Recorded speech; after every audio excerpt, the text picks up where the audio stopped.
म हुँ जय प्रधान र आज मैले तपाईको सामु लिएर आएको छु स्पेसिफिकेसन भिडियो के को भन्दाखेरि 70 micro Rearview dashcam wide set made for covering all the blind spots.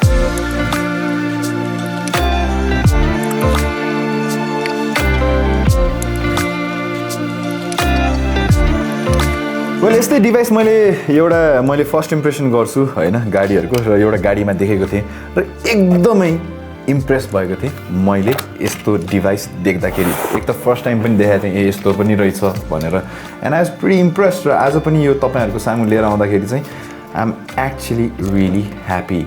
अब यसलाई निकालौँ है त।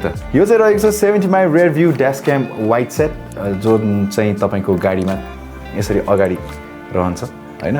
अनि अगाडिको एंगलमा कतिवटा सबै एंगलहरु चाहिँ तपाईको यहाँबाट यसले हेर्ने भयो अगाडिको। पछाडिको लागि चाहिँ यो रियर क्यामेरा तपाईलाई यही सेटमा आउँछ। सो यसको बारे अब हामीहरु कुरा गर्न गइरहेका छौं। सो पछाडिको क्यामेराले जति पनि खिच्छ त्यो पनि यसमा देखाउँछ र अगाडिको क्यामेराले जति पनि खिच्छ त्यो यसमा देखाउँछ। अब तपाईले कुन चाहिँ मोड कहिले चाहिने हो भने चाहिँ तपाईको हातमा छ सेलेक्ट गर्नलाई। सो ड्याशक्याम भन्ने बित्तिकै खिच्ने कुरा आयो हैन। खिच्ने भन्ने बित्तिकै अब यसले कतिको क्वालिटीमा खिच्छ भनेर हजुर त्यो कुरो उठ्छ। अब त्यो कुरो गर्दाखेरि चाहिँ यसले चाहिँ तपाईको दुईटै क्यामेराले तपाईको 1080p मा हजुर भिडियो क्वालिटी खिचिरहेको हुन्छ।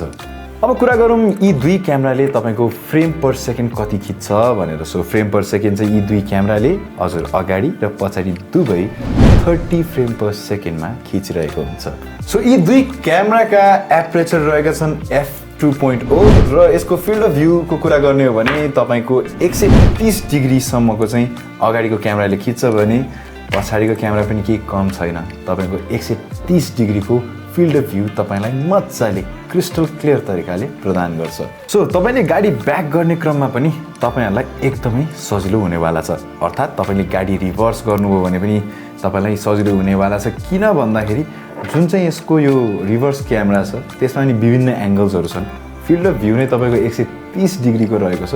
त्यसैले गाडी कतै ठोकेला और गाडी पछाडी केही छ भने चाहिँ तपाईले राम्रो भ्यू पाउन सक्नुहुन्छ। सो अब यसको डिस्प्लेको बारे कुरा गर्ने हो भने चाहिँ यो चाहिँ 9.35 इन्चको डिस्प्ले रहेको छ अटो डिमिङ भनेर हैन। अब अटो डिमिङ भने के हो भन्नु होला।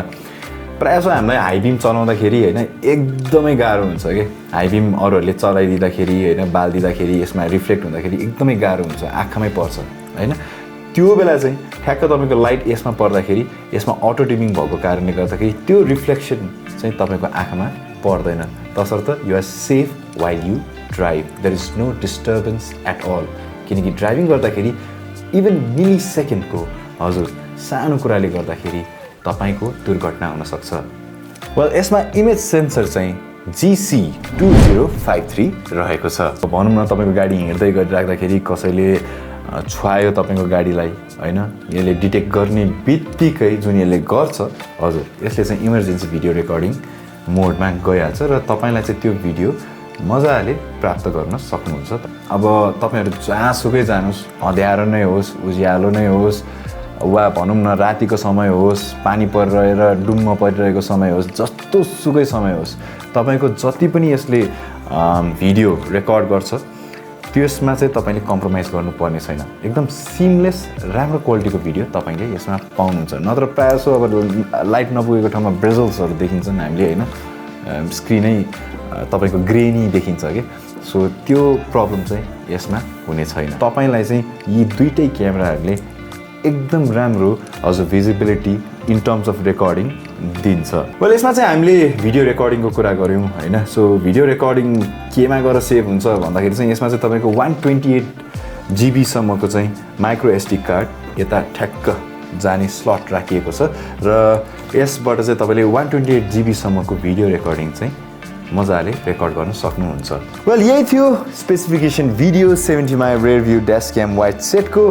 वेल मलाई चाहिँ एउटा कुरा कस्तो रमाइलो लाग्यो भन्दाखेरि चाहिँ भनौं न यो राख्दाखेरि चाहिँ you never feel like you put on an extra accessory in your car भन्ने कुरा चाहिँ मलाई लाग्यो।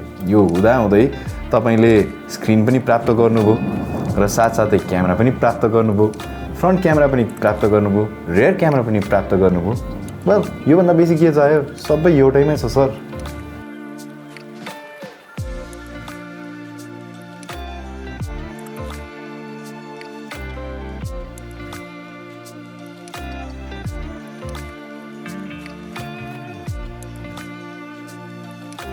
यो चाहिँ रहेको छ 70 माइको हार्डवेयर किट हैन जसमा चाहिँ तपाईले युजर्स म्यानुअल पनि पाउनुहुन्छ र यो हार्डवेयर किट जुन चाहिँ रहेको छ यही हो सो तपाईले यदि 24 आवर सर्भिलेन्स तपाईको गाडीमा चाहनुहुन्छ भने जुन मैले अघि भनेको थिएँ यो चाहिँ तपाईले जडान गर्नै पर्छ छुट्टै